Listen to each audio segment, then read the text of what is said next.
E aí pessoal, tudo bem? Eu me chamo Alan e estou aqui com os meus colegas Paula e Ricardo para a gente apresentar um podcast aqui da escola, né, o podcast WM, onde hoje a gente trouxe aqui dois convidados, o professor Diego e o professor Paulo de História, para contar um pouco sobre a Revolução Farroupilha para a gente, que muitas das vezes a gente comemora sem nem entender o que foi.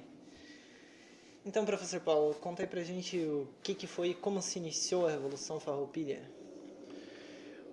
Bom, Alain e turma, a Revolução, a Guerra dos Farrapos, né, ou também conhecida como Revolta dos Farrapos ou a Revolução Farroupilha, foi uma das revoltas provinciais que aconteceram no território brasileiro durante o período regencial.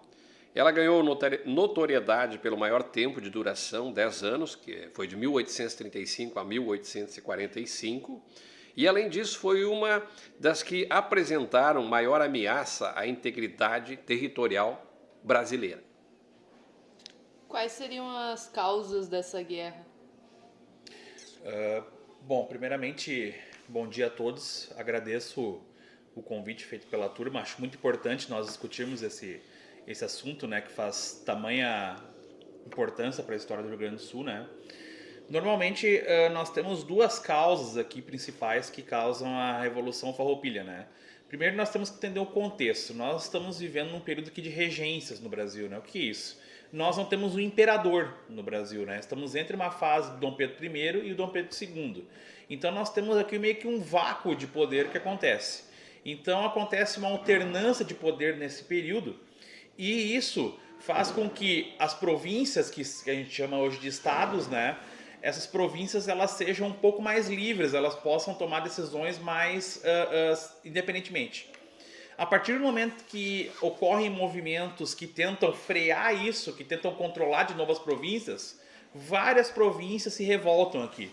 E ocorrem revoltas, né? Ocorre na Bahia, ocorre no Pará e em outros lugares do Brasil, né? No Rio Grande do Sul, então, é a maior, principalmente porque aqui houve uma questão tributária, né? Houve uma questão de impostos, né? O charque que vem do Uruguai e o charque que vem da Argentina, eles eram de melhor qualidade que o Rio Grandense, eles tinham mais tecnologia. Naquela época, os argentinos e uruguaios já tinham uma qualidade de tecnologia de frigoríficos, já estavam começando a evoluir esse processo tecnológico, e enquanto o Rio Grande do Sul ainda tinha um processo um pouco mais rústico.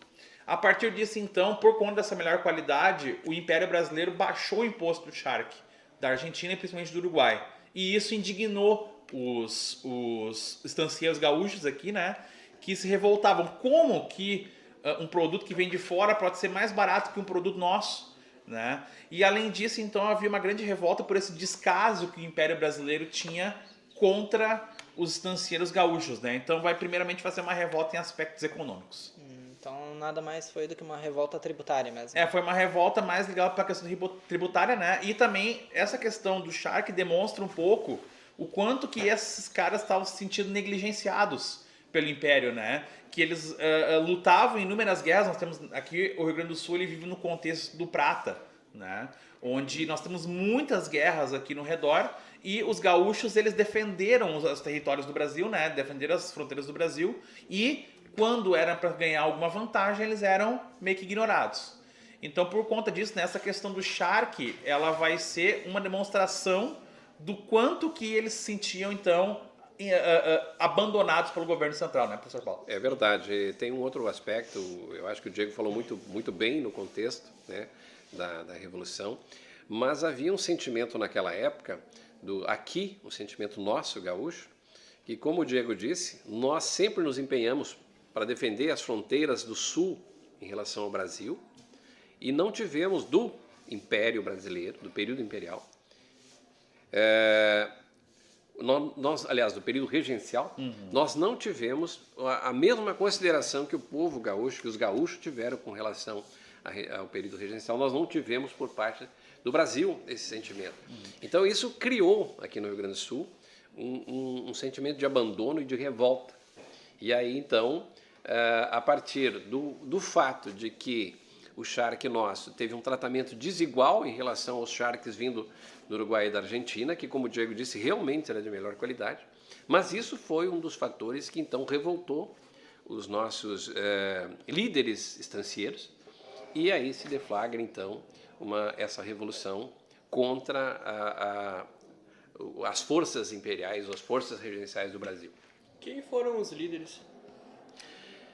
Bom, nós tivemos vários líderes, né? Um dos principais foi Bento Gonçalves, que inclusive seria o nosso presidente, foi escolhido como sendo o presidente caso nós nos transformássemos num país independente.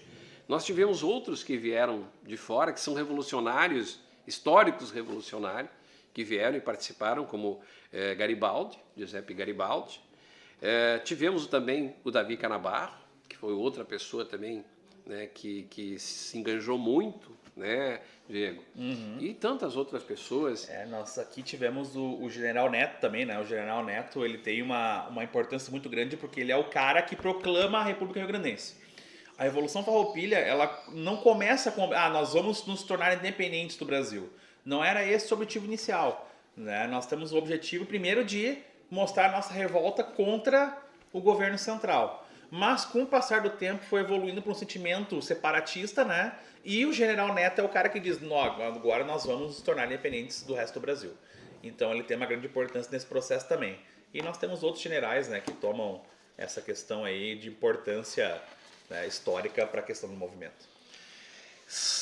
Incrementando aquilo que nós estamos falando aqui, né, e já deixando uma sugestão para todos, né, a importância dessas figuras históricas que nós temos no Brasil, que hoje dão nome a cidades, dão nome a ruas, dão nome a praça, e que muitas vezes a gente não sabe a importância que essas pessoas tiveram para a história ou do Brasil ou do Rio Grande do Sul. Então, eu sugiro sempre que a curiosidade não fique apenas na memória, e sim, vamos buscar, vamos ver quem foi essas figuras que hoje dão nome à rua, qual a importância que tiveram, não só para a Revolução Farroupilha, mas para a história do Brasil, né, Diego? Com certeza, né? E também nós temos essa questão que a Revolução Farroupilha ela vai muito além desses nomes, né? A Revolução Farroupilha ela é um contexto que ela é bastante amplo, né? É um conflito social, é uma guerra civil em que vários agentes estiveram envolvidos, né? Então a gente se apega muito a essa questão dos nomes, mas nós tivemos um contexto histórico todo envolvido nesse processo aí, né? Então é importante entender a Guerra dos Farrapos também, é importante entender como é que funcionava a sociedade gaúcha nesse período, né? Do como que estava organizada essa sociedade e quais eram as demandas, né? A Guerra dos Farrapos vai ser uma consequência dessas demandas, basicamente. Sim, também teve uma participação dos escravos nessa guerra, né? A questão dos escravos ela é muito importante no processo, Alan, porque os escravos, né, eles lutam ao lado dos farroupilhas em busca de liberdade. Esse é o ideal, tá? Vale lembrar aqui que esses líderes da Revolução Farroupilha, né, eles de um lado eles defendiam o fim da escravidão para conseguir pessoas para o seu exército, né, mas de outro eles mesmos eram líderes escravagistas, né, eles mesmos tinham escravos. Foi uma estratégia para obter um apoio extra. Exatamente, né? Então eles diziam assim, olha, vamos lutar contra o império que é escravagista, né? O império que, né, para vocês lutarem pela liberdade. Era uma forma de conseguir angariar o apoio desses negros aí, né? E a participação deles, né, Diego? Porque eles, ansiosos pela liberdade, nós estamos falando aqui num período de 1835 entre 1800 e 1845, quer dizer, estamos ainda longe da data da abolição da escravatura. Que é 1888, né? 1888, então vejam que havia naquela época já um desejo dos escravos de se tornarem livres.